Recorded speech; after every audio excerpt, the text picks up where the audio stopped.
Hello everyone, welcome to another video on my channel. I am Marshall3498. Today's moto vlog topic I like to talk about is something that my channel is mostly based upon, and that is a motorcycle related topic.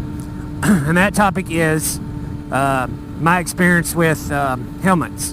And that the main topic is a cheap helmet versus a more higher end helmet, say the $400 to $550 range, or close to $600, I guess.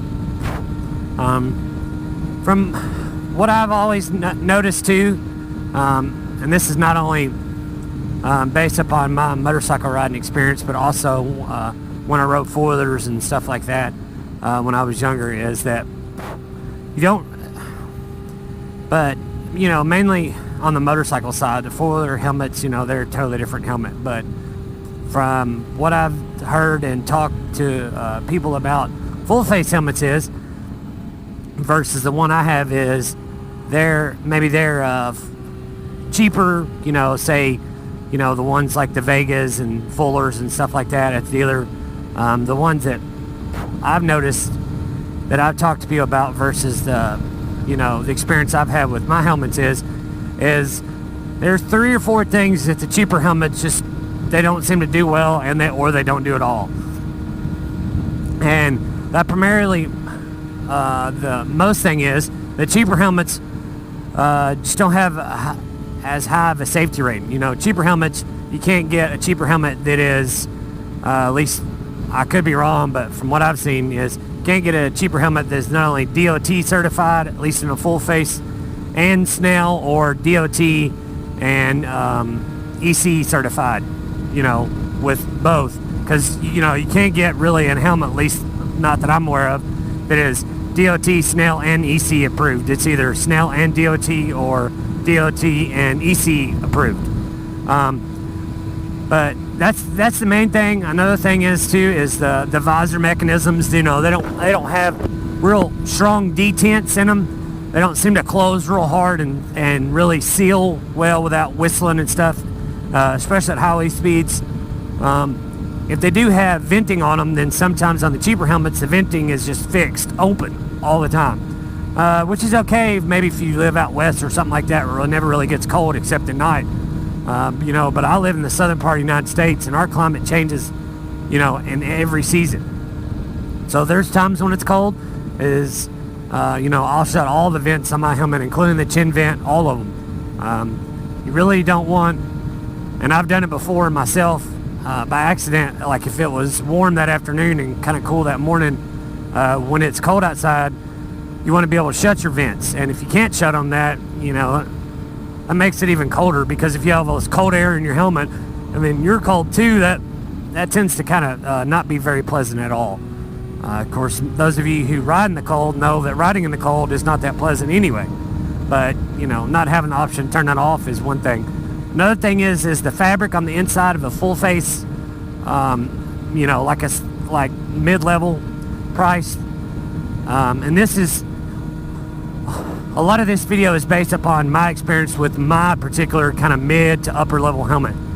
I use, and I've had 2 of them, Shoei helmets. This is an RF 1200 that I'm wearing now, and the one I had before this was Shoei GT Air.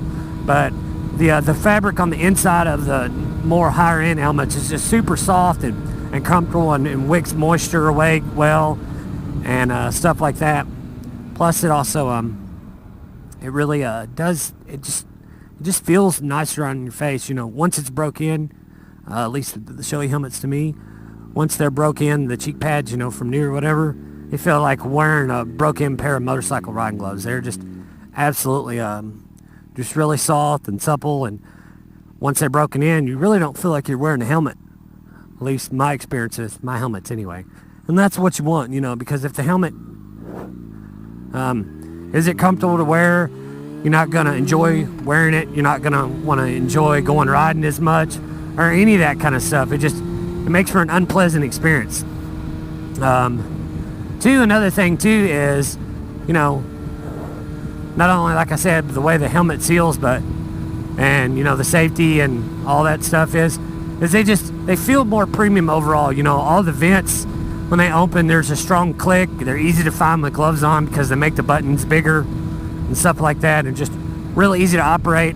The smaller ones that have like little tabs or whatever on the cheaper helmets where the vents do open and close. You can't hardly find them with a glove hand on, and they're kind of small without gloves on as it is. So finding them with a glove hand on is going to be a little more difficult, that's for sure. But it's a number of different things. You know, you only get one head. Don't cheap out on your helmet, even if you don't wear hardly any other riding gear than that. But, you know, your head is your life itself. You know, if you mess your head up, you're done. You know, if you recover from it, and then if you do recover, you're liable to be paralyzed the rest of your life or something really bad. You know, motorcycles are dangerous, and I do my best to protect myself at all times. I wear all my gear all the time, every time I get on the bike, no matter if I'm going around the corner or going riding for 2 hours. But just do yourself to protect yourself, like I said, the best you can all the time. You know, give yourself a fighting chance. If you don't, then, well, it might not turn out that well for you. But yeah, just that's been my experience with the Shoei helmets. If you don't necessarily, really with the Shoei helmets, if you don't necessarily want to spend like the helmet I'm wearing, which is in the $500 range, if you don't necessarily want to spend that much but still want a good Shoei helmet, I suggest Shoei's new helmet. I think it's called like the SR-XR or something like that. It's right at $400. They're a little more modestly styled. They don't have real sharp edges on them as far as looking like more of a sport bike helmet like the one I have on. They kind of will fit the style of pretty much anything you're riding. I think they're more kind of universal, you know. If you especially got a all black one, you know, you could wear it on a cruiser and not look so far out of place versus wearing something like mine on a cruiser. It look kind of weird. You know, I know all of us try to do that. We try to match our riding apparel and our type of riding gear to the bike we currently have. So that's just one of those things. And I need to get over because I don't know if this car has put something in the road. Sorry, guys. Yeah, I thought I'd do a review, you know, like I said, my experience with helmets, good helmets versus cheap helmets, and what are you really getting for that. And like I said, if you ride a whole lot, you'll feel the difference. You know, especially if you had a cheaper helmet and you get a nicer one, their overall fit and finish is better. They're better made. The paint finishes look better. They're just overall better. You know, it's like the old saying, you get what you pay for. Well, in helmets especially, that's really true in my opinion. But, you know, all the Shoei helmets, the two that I've had, they vent real well in the hot weather. The visors shut real good, you know, as far as all the detents, and they really have a good snap close.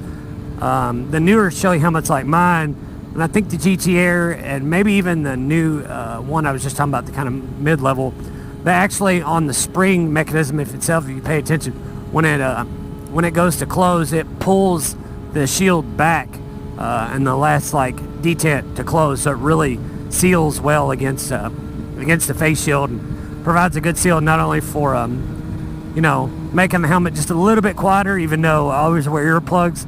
But one thing it'll also do too is in the rain, it'll help out quite a bit in the rain itself. You know, you might have a neck wet, but at least you won't have you know, your inside of your helmet won't be wet anyway.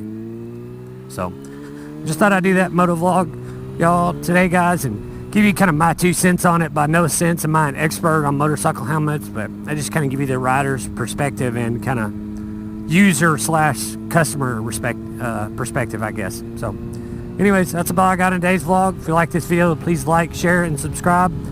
Look for more content on my channel. There's much more other stuff other than just this. There's first ride stuff, rider reviews, rider advice, gear reviews that I currently have used for a while and thoroughly tested, and just much more. So on that, guys, we'll see you on the next one. Have fun, ride safe.